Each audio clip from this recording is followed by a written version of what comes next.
Hello दोस्तों, स्वागत है आपका इंडिया चैनल एपी पर। मैं आकाश प्रजापति आपके लिए लाया हूँ संख्या पद्धति।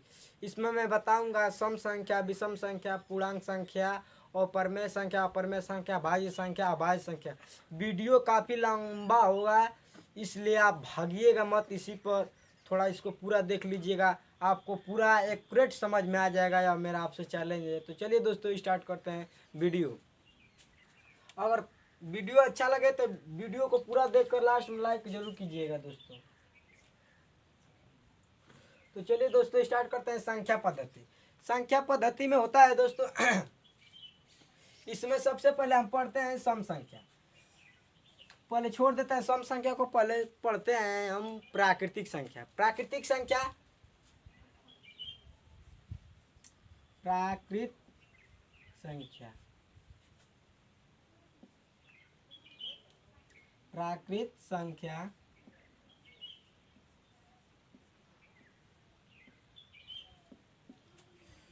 वे संख्याएं जो गिनती में गिनी जाती हैं प्राकृतिक संख्या कहलाती हैं। वे संख्याएं जो गिनती में गिनी जाती हैं प्राकृतिक संख्या कहलाती हैं। जैसे में एक और परिभाषा मान लीजिए एक में क्रमशः एक जोड़ने पर प्राप्त होने वाली संख्या को प्राकृतिक संख्या कहते हैं। तो दोस्तों, इसमें हमने कहा कि एक में क्रमशः एक जोड़ने पर, तो एक में एक है, यहाँ पर एक रहने दीजिए। एक में एक जोड़ दिए, दो प्राप्त हुआ। दो में एक जोड़ दिए, तीन प्राप्त हो गया। तीन में एक जोड़ दिए, चार प्राप्त हो गया। इस प्रकार प्राप्त होने वाली संख्याओं को हम कहते हैं प्राकृतिक संख्या। तो दोस्तों, सभी प्राकृतिक संख्याएं, इसमें एक नोट करने जो बातें हैं, सभी प्राकृतिक संख्याएं धनात्मक पूर्णांक होती है। सभी प्राकृतिक संख्याएं धनात्मक पूर्णांक होती हैं। तो यहाँ पे एक और परिभाषा इसका बन सकता है,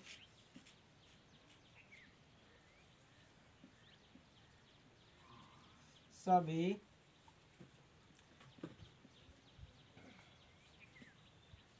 धनात्मक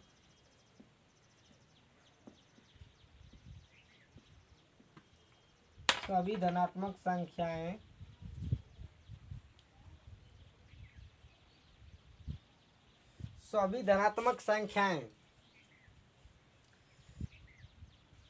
सभी धनात्मक संख्या प्राकृतिक संख्या कहलाती है। प्राकृत या प्राकृत बात एक ही हुआ।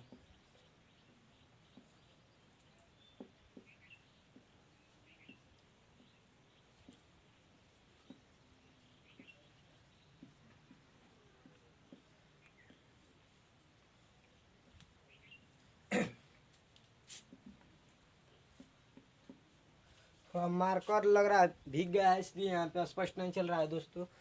तो प्राकृतिक संख्या सभी धनात्मक पूर्णांक, जैसे धनात्मक पूर्णांक का मतलब हुआ 1 2 3 4 डॉट डॉट इन्फिनिटी, ये धनात्मक पूर्णांक है। इसी को हम कहते हैं प्राकृतिक संख्या।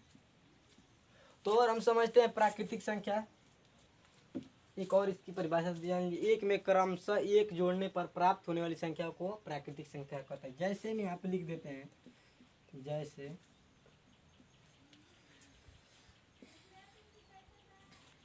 में 1 2 3 4 5 6 डॉट डॉट डॉट इन्फिनिटी।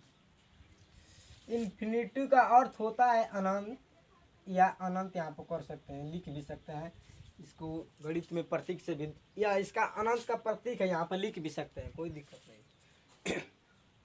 तो हमारा हुआ इस संख्या पद्धति का एक छोटा सा अंग, इसका छोटा एक पुत्र प्राकृतिक संख्या पूरा हुआ। अब हम इसको समझते हैं पूर्ण संख्या किसे कहते हैं। तो पूर्ण संख्या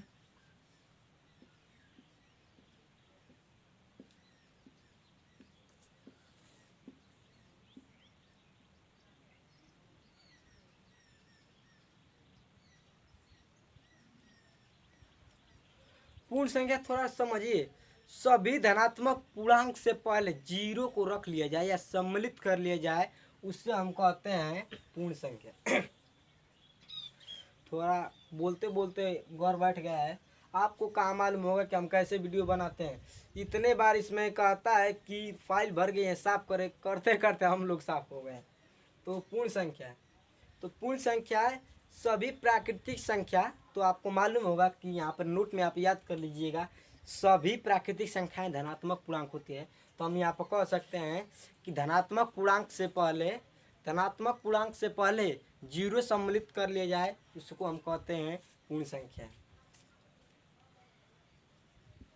धनात्मक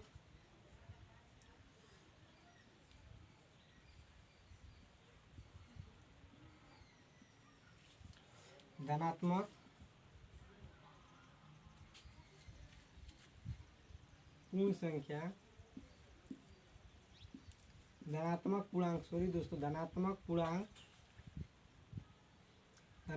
पूर्णांक से पहले, यहाँ पर दिख नहीं रहा होगा तो यहाँ पे लिखे हैं पहले, यहाँ पे लिखे हैं संख्या। धनात्मक पूर्णांक से पहले जीरो सम्मिलित कर लिया जाए या शून्य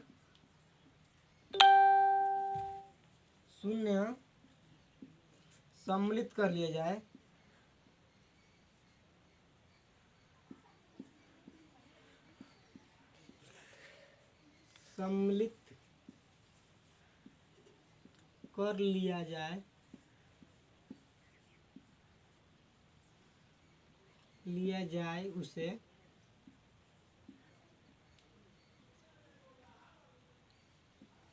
उसे कहते हैं पूर्ण संख्या।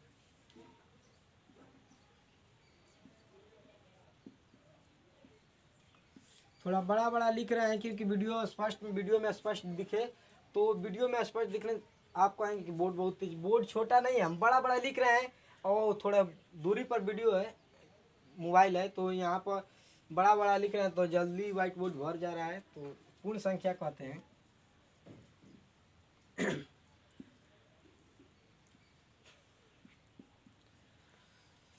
जैसे में किससे का कैसे होता है पूर्ण संख्या, जीरो सम्मिलित कर लिया जाए। जैसे ये है धनात्मक पूर्णांक 1 2 3 4 5 6 7 8 9 10 11 डॉट डॉट डॉट इन्फिनिटी का आप अर्थ जानते हैं आनंद।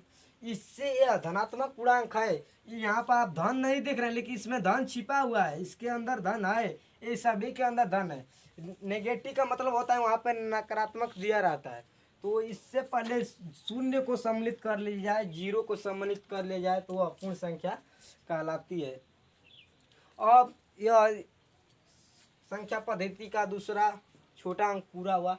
अब चलते हैं हम सम संख्या पर। या सब इस सम संख्या को छोड़ते हैं, पूर्णांक संख्या पहले समझ लेते हैं, नहीं तो आप हमेशा कहते रहेंगे कि कहाँ से पूर्णांक संख्या, पूर्णांक धनात्मक पूर्णांक कह रहा है। तो उसमें हम बता दें, आपको पिछले वीडियो में बताए हैं धनात्मक पूर्णांक, ऋणात्मक पूर्णांक। पूर्णांक देख लीजिएगा, समझ में आ जाएगा। तो नीचे लिखते हैं पूर्णांक।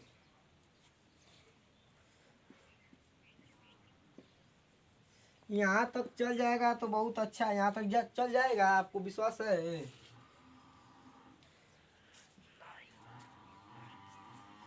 तो हम आपको बता दें पूर्णांक संख्या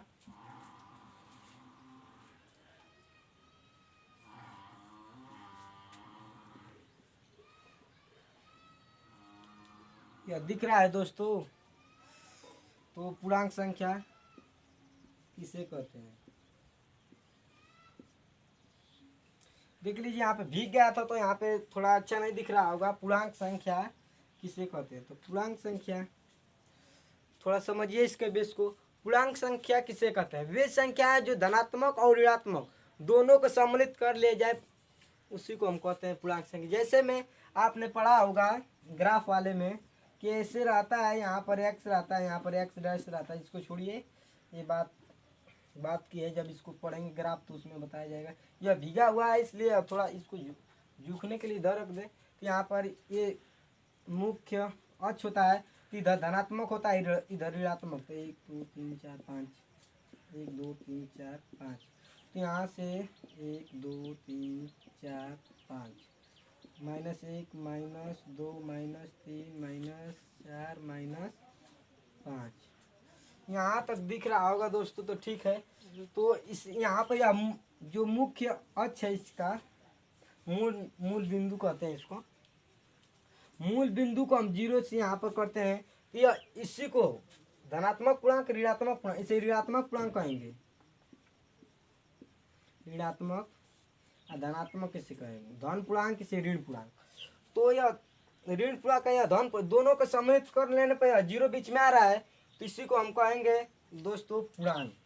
दोनों को सम्मिलित कर लेने पर प्राप्त होने वाली संख्या को कहते हैं पूर्णांक। तो थोड़ा इसको परिभाषा लिखते हैं।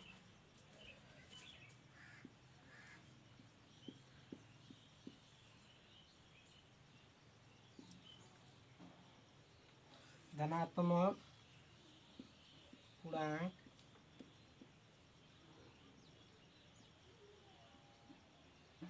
और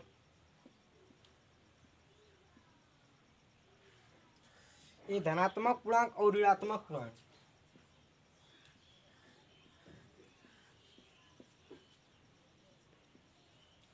ऋणात्मक पूर्णांक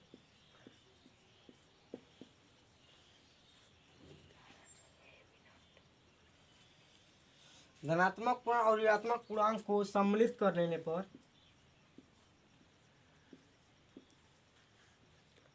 सम्मिलित, आप यह भीगा हुआ इसलिए अच्छा चल रहा है। सम्मिलित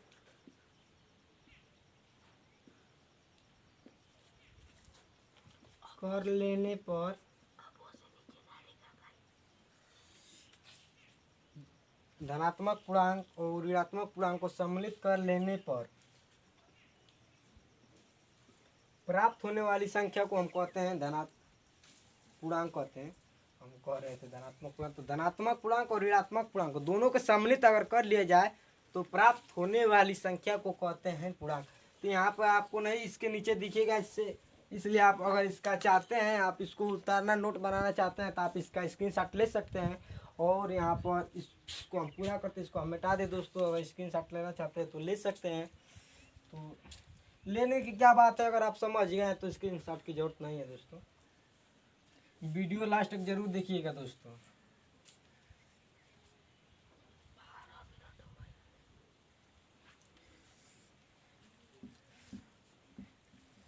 तो यहाँ पर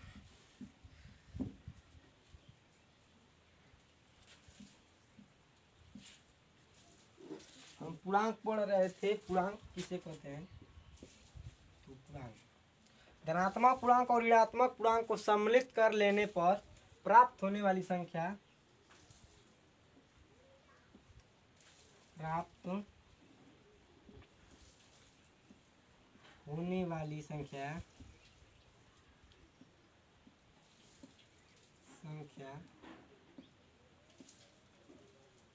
प्राप्त होने वाली संख्या पूर्णांक कहलाती है।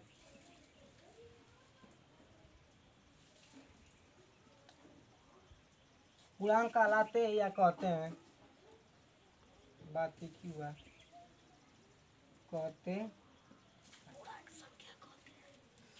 तो यहाँ पर आप एक बार और समझ लीजिए, वैसे धनात्मक पूर्णांक और ऋणात्मक पूर्णांक को सम्मिलित कर लेने पर प्राप्त होने वाली संख्या को हम कहते हैं पूर्णांक। धनात्मक पूर्णांक और ऋणात्मक पूर्णांक आपको नहीं समझ में आ रहा है तो हमने ग्राफ पर बताया। आप अगर इसको समझना चाहते हैं तो हमारा पिछला वीडियो देख लीजिएगा।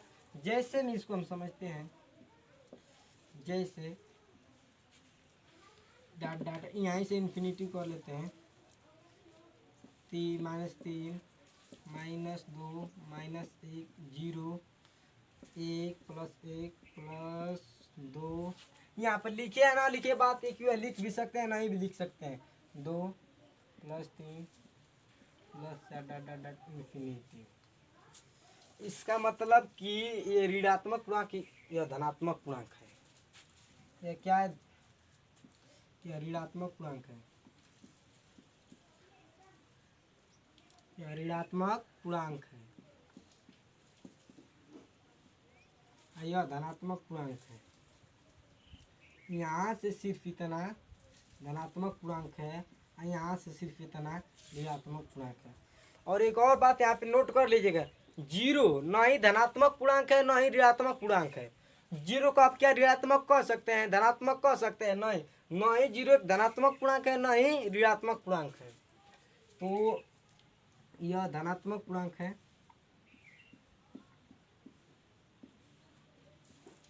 धनात्मक पूर्णांक। तो मुझे पूरा विश्वास है कि आप यह समझ गए होंगे। तो और चलते हैं अब अगला। अगर नहीं समझ में आया होगा तो आप कमेंट बॉक्स में ज़रूर बताइएगा कहाँ पर नहीं समझ में आया होगा। हम तो कोई ज्योतिष है नहीं कि पूरा आपको एकदम घोल कर पिला देंगे।